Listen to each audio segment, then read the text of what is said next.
नमस्कार सभी साईं भक्तों को ओम साईं राम। आज हम अध्ययन करेंगे पावन ग्रंथ श्री साईं सच्चरित्र का अध्याय 47।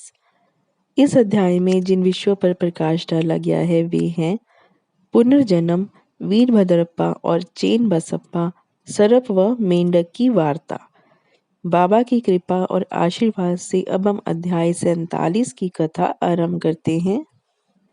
गत अध्याय में बाबा द्वारा बताई गई 2 बकरों के पूर्व जन्मों की वार्ता थी। इस अध्याय में कुछ और भी पूर्व जन्मों की स्मृतियों का वर्णन किया जाता है। प्रस्तुत कथा वीरभद्रप्पा और चेन बसप्पा के संबंध में है। प्रस्तावना।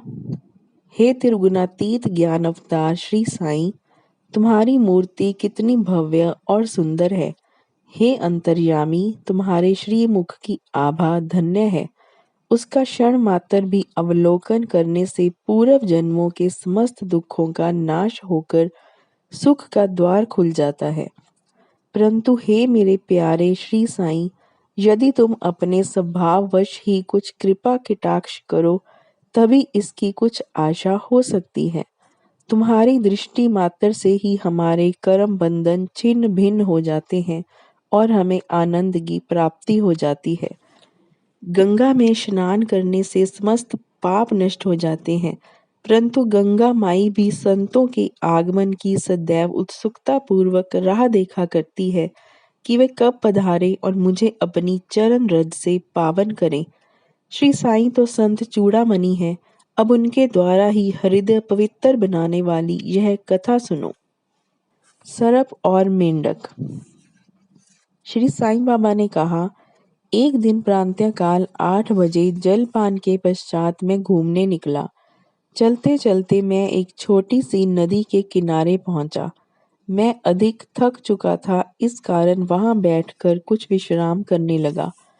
कुछ देर के पश्चात ही मैंने हाथ पैर धोए और स्नान किया। तब कहीं मेरी थकावट दूर हुई और मुझे कुछ विश्रांति का अनुभव होने लगा। उस स्थान से एक पगडंडी और बैलगाड़ी के जाने का मार्ग था, जिसके दोनों ओर सघन वृक्ष थे। मल्य ब्यार मंद मंद बह रही थी। मैं चिलम भर ही रहा था कि इतने में मेरे कानों में एक मेंढक के बुरी तरह टर्राने की ध्वनि पड़ी।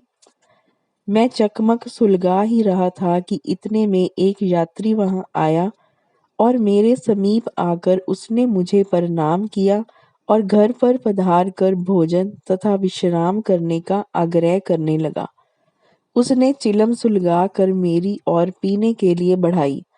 मेंढक के टर्राने की ध्वनि सुनकर वह उसका रहस्य जानने के लिए उत्सुक हो उठा। मैंने उसे बतलाया कि एक मेंढक कष्ट में है, जो अपने पूर्व जन्म के कर्मों का फल भोग रहा है। पूर्व जन्म के कर्मों का फल इस जन्म में भोगना पड़ता है, अतः अब उसका चिल्लाना व्यर्थ है। एक कश लेकर उसने चिलम मेरी ओर बढ़ाई। थोड़ा देखूं तो आखिर बात क्या है, ऐसा कहकर वह उधर जाने लगा। मैंने उसे बतलाया कि एक बड़े सांप ने एक मेंढक को मुंह में दबा लिया है, इस कारण वह चिल्ला रहा है। दोनों ही पूर्व जन्म में बड़े दुष्ट थे और अब इस शरीर में अपने कर्मों का फल भोग रहे हैं। आगंतुक ने घटना स्थल पर जाकर देखा कि सचमुच एक बड़े सर्प ने एक बड़े मेंढक को मुंह में दबा रखा है। उसने वापस आकर मुझे बताया कि लगभग घड़ी 2 घड़ी में ही सांप मेंढक को निगल जाएगा। मैंने कहा, नहीं, यह कभी नहीं हो सकता। मैं उसका संरक्षक पिता हूँ और इस समय यहाँ उपस्थित हूँ। फिर सर्प की क्या सामर्थ्य है कि वह मेंढक को निगल जाए? क्या मैं व्यर्थ ही यहाँ बैठा हूँ? देखो, मैं उसकी अब किस प्रकार रक्षा करता हूँ। दोबारा चिलम पीने के पश्चात हम लोग उस स्थान पर गए। आगंतुक डरने लगा और उसने मुझे आगे बढ़ने से रोका कि कहीं सर्प आक्रमण न कर दे। मैं उसकी बात की उपेक्षा कर आगे बढ़ा और दोनों से कहने लगा कि अरे वीरभद्रप्पा, क्या तुम्हारे शत्रु को पर्याप्त फल नहीं मिल चुका है, जो उसे मेंढक की और तुम्हें यह सर्प की योनि प्राप्त हुई है? अरे, अब तो अपना वैमनस्य छोड़ो। यह बड़ी लज्जाजनक बात है। अब तो इस ईर्ष्या को त्यागो और शांति से रहो। इन शब्दों को सुनकर सर्प ने मेंढक को छोड़ दिया और शीघ्र ही नदी में लुप्त हो गया। मेंढक भी कूदकर भागा और झाड़ियों में जा छिपा। उस यात्री को बड़ा अचंभा हुआ। उसकी समझ में न आया कि बाबा के शब्दों को सुनकर सांप ने मेंढक को क्यों छोड़ दिया और वीरभद्रप्पा व चेन बसप्पा कौन थे। उनके वैमनस्य का कारण क्या था। इस प्रकार के विचार उसके मन में उठने लगे। मैं उसके साथ उसी वृक्ष के नीचे लौट आया और धूम्रपान करने के पश्चात उसे इसका रहस्य सुनाने लगा। मेरे निवास स्थान से लगभग 4-5 मील की दूरी पर एक पवित्र स्थान था, जहाँ महादेव का एक मंदिर था। मंदिर अत्यंत जीर्ण शीर्ण स्थिति में था, सो वहाँ के निवासियों ने उसका जीर्णोद्धार करने के हेतु कुछ चंदा इकट्ठा किया। पर्याप्त धन एकत्रित हो गया और वहाँ नित्य पूजन की व्यवस्था कर मंदिर के निर्माण की योजनाएं तैयार की गई। एक धनाढ्य व्यक्ति को कोषाध्यक्ष नियुक्त कर उसको समस्त कार्य की देखभाल का भार सौंप दिया गया। उसको कार्य व्यय आदि का यथोचित विवरण रखकर ईमानदारी से सब कार्य करना था। सेठ तो एक उच्च कोटि का कंजूस था। उसने मरम्मत में अत्यंत अल्प राशि व्यय की। इस कारण मंदिर का जीर्णोद्धार भी उसी अनुपात में हुआ। उसने सब राशि व्यय कर दी तथा कुछ अंश स्वयं हड़प लिया और उसने अपनी गांठ से एक पाई भी व्यय ना की।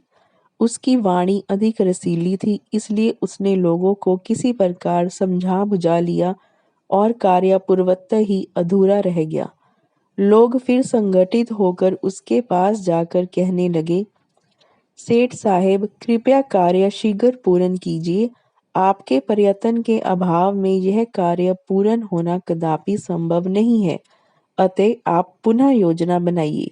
हम और भी चंदा आपको वसूल करके देंगे। लोगों ने पुनः चंदा एकत्रित कर सेठ को दे दिया। उसने रुपये तो ले लिए परंतु पूर्वतः ही शांत बैठा रहा।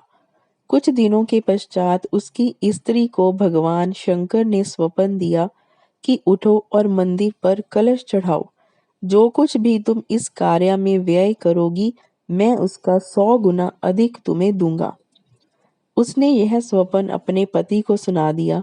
सेठ भयभीत होकर सोचने लगा कि यह कार्य तो ज्यादा रुपए खर्च कराने वाला है, इसलिए उसने यह बात हंसकर टाल दी कि यह तो एक निरा स्वप्न ही है और उस पर क्या कभी विश्वास किया जा सकता है।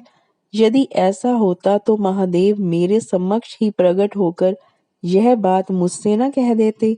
मैं क्या तुमसे अधिक दूर था। यह स्वप्न शुभदायक नहीं, यह तो पति पत्नी के संबंध बिगाड़ने वाला है, इसलिए तुम बिल्कुल शांत रहो। भगवान को ऐसे द्रव्य की आवश्यकता ही कहाँ जो दानियों की इच्छा के विरुद्ध एकत्र किया गया हो। वह तो सदैव प्रेम के भूखे हैं तथा प्रेम और भक्ति पूर्वक दिए गए एक तुच्छ तांबे का सिक्का भी सहज स्वीकार कर लेते हैं। महादेव ने पुनः सेठानी को स्वप्न में कह दिया कि तुम अपने पति की व्यर्थ की बातों और उनके पास संचित धन की ओर ध्यान ना दो और ना उनसे मंदिर बनवाने के लिए आग्रह ही करो।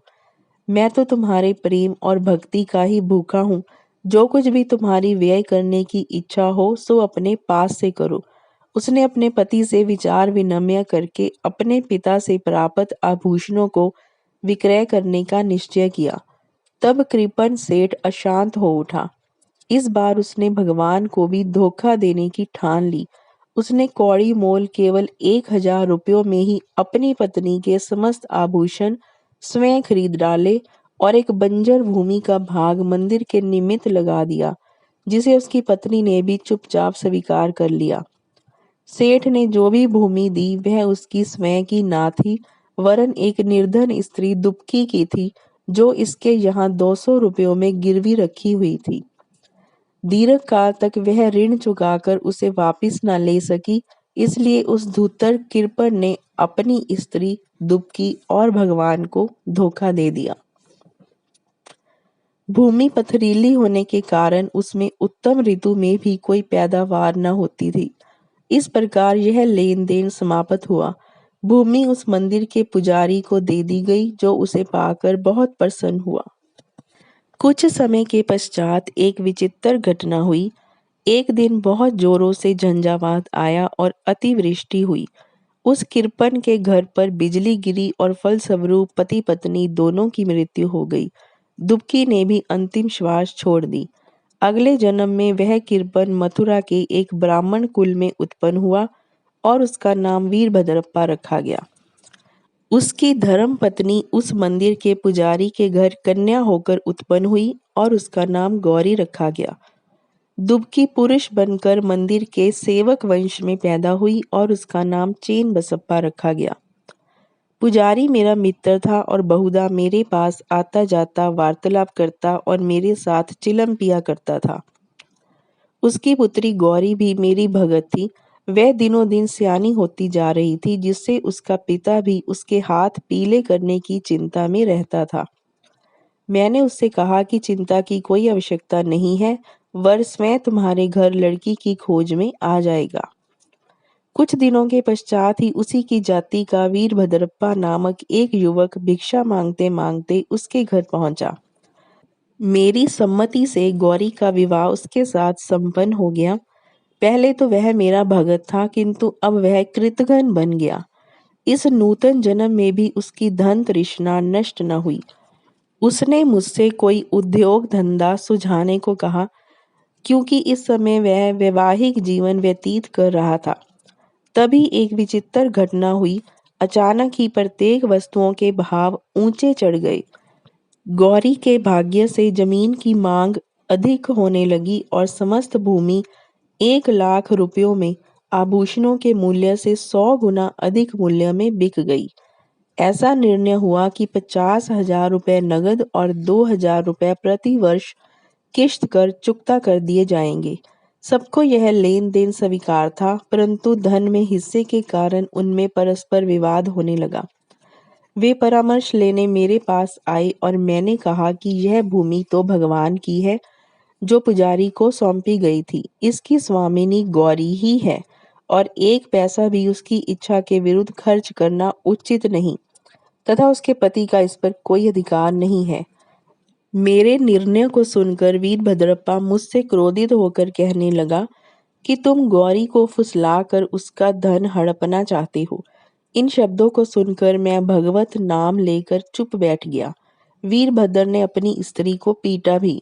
गौरी ने दोपहर के समय आकर मुझसे कहा कि आप उन लोगों के कहने का बुरा ना माने, मैं तो आपकी लड़की हूँ, मुझ पर कृपा दृष्टि ही रखे। वह इस प्रकार मेरी शरण में आई तो मैंने उसे वचन दे दिया कि मैं 7 समुंदर पार भी तुम्हारी रक्षा करूंगा। तब उस रात्रि को गौरी को एक दृष्टांत हुआ। महादेव ने आकर कहा कि यह सब संपत्ति तुम्हारी ही है और इसमें से किसी को कुछ ना दो। चेन बसप्पा की सलाह से कुछ राशि मंदिर के कार्य के लिए खर्च करो। यदि और किसी भी कार्य में तुम्हारे खर्च करने की इच्छा हो तो मस्जिद में जाकर बाबा के परामर्श से करो। गौरी ने अपना दृष्टांत मुझे सुनाया और मैंने इस विषय में उचित सलाह भी दी। मैंने उससे कहा कि मूलधन तो तुम स्वयं ले लो और ब्याज की आधी रकम चेन बसप्पा को दे दो।